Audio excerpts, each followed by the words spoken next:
Sir, ये आगामी 2022 के चुनाव में आप क्या क्या अहम मुद्दे रख रहे हैं? 2022 के चुनाव में अहम मुद्दे हमारे पार्टी द्वारा किए गए कार्यों का है, जिसको आम आवाम के लिए हमारे इस समय के माननीय राष्ट्रीय अध्यक्ष जी और उस समय के तत्कालीन मुख्यमंत्री के रूप में जाति धर्म और मजहब दल और पार्टी से भी ऊपर उठ कर के आम आवाम के लिए जो उन्होंने विकास कार्य किया था, उन्हीं मुद्दों को लेकर के 22 की तैयारी हो रही है। सर, ये नाम का क्या माजरा है? जौनपुर के नाम बदलने पर आपका क्या खंडन है? देखिए, इस सरकार के पास कुछ करने के लिए तो है नहीं। हम आप जौनपुर में बैठे हैं, ईमानदारी और सच्चाई गहराई से पता किया जाए तो जनपद का कोई व्यक्ति कुछ भी नहीं कह सकता कि जनपद जौनपुर में 4.5 पौने 5 साल की सरकार ने कोई भी ऐसा कार्य किया हो जिसको पब्लिक के बीच में जो जनहित में हो। तो जब कोई कार्य नहीं किए हैं तो जनता का ध्यान भटकाने के लिए जो वादा किया था उसको तो इन लोगों ने किया नहीं, भटकाने के लिए नाम बदलने की कार्यवाही की जा रही है। उदाहरण के तरीके से मेरी सरकार में बनवाया गया, उस समय के हमारे माननीय राष्ट्रीय अध्यक्ष जी मुख्यमंत्री के रूप में आए और मेडिकल कॉलेज बनाने के लिए उन्होंने सब कुछ प्लान कर दिया। संयोग की बात है कि उसका उद्घाटन नहीं कर पाए, शिलान्यास तो हो गया लेकिन आज तक मेडिकल कॉलेज चल नहीं पाया। उदाहरण के तरीके से मैं आपको बताना चाहता हूं कि एक मेडिकल कॉलेज चल गया होता तो इस कोरोना काल में मैं समझता हूं कि जनपद वासियों का ही हित न होता, अगल बगल के जनपदों का भी हित जौनपुर में होता। सर, जैसे ये सरकार जब चुनाव लड़ रहे थे तो गड्ढा मुक्त सड़क के दावे किए हुए थे। अभी कल परसों की बात है, शिवपुर मनियाहू में गड्ढे के कारण एक 18 से 23 वर्ष के व्यक्ति की मौत हुई और सड़क जहां गड्ढा मुक्त की बात की है तो वहां गड्ढा युक्त हो गया है। इसके बारे में आपका क्या कहना है? देखिए, सारी सड़कों पर एक तो बरसात जब नहीं है तो इस तरह से पानी भरा हुआ है, सारी जनपद की हर सड़कें गड्ढा युक्त हैं। गड्ढा मुक्त इनके कागज़ में हैं, इनकी कथनी करनी में एक रूपता है नहीं। जो कहते हैं उसे करते नहीं, जो करते हैं उसे कहते नहीं। ऐसी दशा में जनता इनके कारनामे का शिकार हुई है और अपने को ठगी का शिकार महसूस कर रही, जल्दी से 22 का इंतज़ार कर रही। सर, आप हमारे चैनल के माध्यम से जनता को कुछ संदेश देना चाहेंगे? हम तो यही कहना चाहेंगे कि देश को आज़ाद कराने के लिए जिन सपूतों ने अपने जान की बाजी लगा करके देश में आज़ादी दिलाया और माने देशवासियों को आज़ादी मिली, मैं समझता हूं कि आज़ादी दिलाने वालों की कुछ मंशा थी, कुछ सोच थी और उन्होंने सोचा था कि हम रहें चाहे न रहें, आज़ादी मिल जाएगी तो हमारा सर्वांगीण विकास हो जाएगा। मानव का जन्म सिद्ध अधिकार है, पैदा होते ही मिल जाना चाहिए। सड़क, बिजली, पानी, दवाई और पढ़ाई, वो आज तक किसी गांव में हम खड़े हो जाएं तो नहीं हुआ है।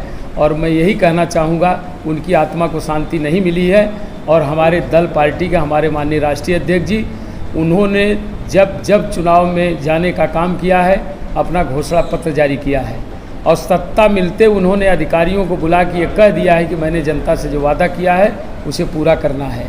यही मैं आग्रह करूँगा कि इस बार भी हमारे राष्ट्रीय अध्यक्ष जी उन्हीं सोच को लेकर के 22 में जा रहे हैं। हम जनमानस से अपेक्षा करेंगे कि उनका सहयोग साथ दे करके सरकार बनवाने का काम करेंगे।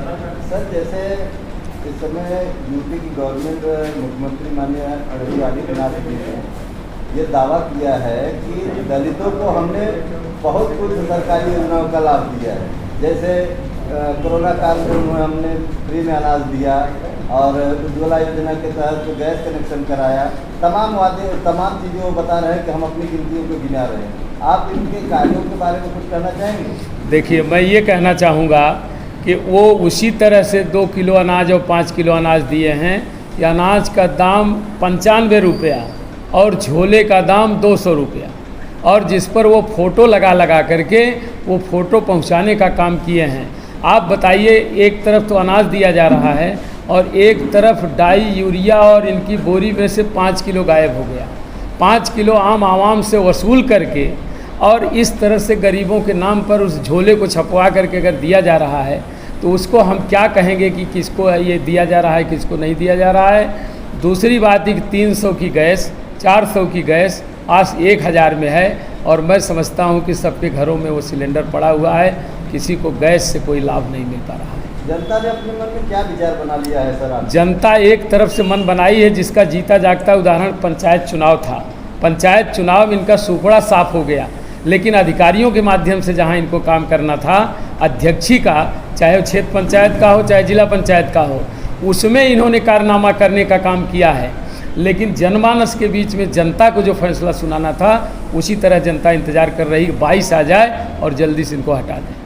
चलते चलते सर, हमारे मनियाहू विधानसभा में कुछ चुनावी गहमा-गहमी इस समय तेज हो गई है टिकट को लेकर के, तो कुछ इशारा बताइए कि हमारे मनियाहू विधानसभा में समाजवादी पार्टी किसको अपना नेता बनाएगी? ये माननीय राष्ट्रीय अध्यक्ष जी का विषय है और माननीय राष्ट्रीय अध्यक्ष जी किसी न किसी को तो लड़ाएंगे। Thank you sir, thank you. और सर आपसे एक सवाल है कि नए युवा समाजवादी पार्टी के जो नए युवा हैं बीच बीच में कुटिया खोलना, इसका क्या रहस्य है? नहीं, कुटिया खोलने का रहस्य नहीं, ये तो उनके अंदर की जिज्ञासा है।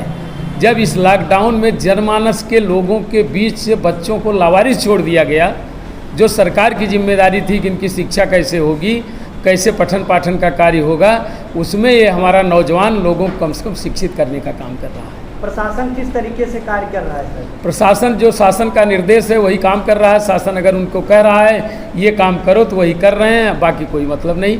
इसलिए करना भी जो चाहते हैं उनको करने भी नहीं दिया जा रहा है। शासन अपनी मर्जी से काम कराना चाहता है।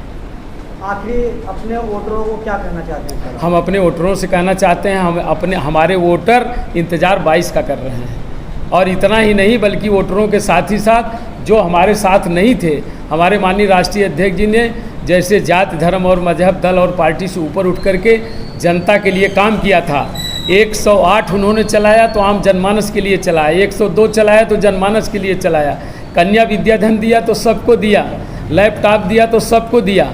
उसी तरह जनता इंतज़ार कर रही कि जब इनसे कुछ नहीं मिला, अपने को ठगी का शिकार महसूस करते हुए 22 का इंतज़ार कर रही है और समाजवादी पार्टी का को विकल्प मान रही है। कहीं कहीं सर समाजवादी के जो कार्यकर्ता हैं अपने साइकिल पर स्कूटर पर लिखवा के चल रहे हैं कि 10 लाख रोजगार मिलेगा, हमारी सरकार आएगी, उस पर क्या? ये हमारे माननीय राष्ट्रीय अध्यक्ष जी का कहना है कि हमारी सत्ता आएगी, हम निश्चित रूप से उस काम को करेंगे। जो कहते हैं उनकी कथनी करने में अंतर नहीं है।